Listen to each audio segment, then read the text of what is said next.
হয়ে গেছে। দেখ আগেই দেখিয়ে দিই, অনেক ফল কাটা হয়ে গেছে আমাদের, এখনই সব ফল কাটা হয়ে গেছে। তো ফল এই যে ভাত খেয়ে উঠে খাবো, ফল টল একবারেই কেটে নিয়ে বসেছি। তো আজকে রান্নাটা কী হয়েছে সেটাও দেখিয়ে দিই তোমাদেরকে, চলো। এই যে ভাত,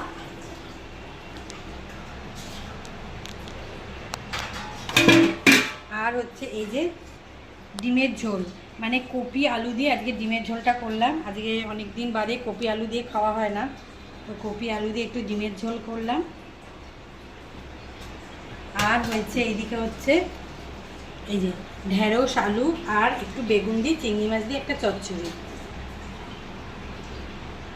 ঠিক আছে। আর হয়েছে এইদিকে হচ্ছে পটল আর আলু দিয়ে পেঁয়াজ দিয়ে শুকনো লঙ্কা দিয়ে একটা ভাজা ভাজা করেছি, মানে পটল আর আলু ভাজা। আর এদিকে হচ্ছে ঢেঁড়স দিয়ে চিংড়ি মাছ দিয়ে একটা টক, মানে চিংড়ি আর ঢেঁড়স দিয়ে একটা টক করেছে, মানে টক মানে চাটনি না, এটা বুঝলি তো, তেঁতুল দিয়ে করে যেটা টক, ঠিক আছে।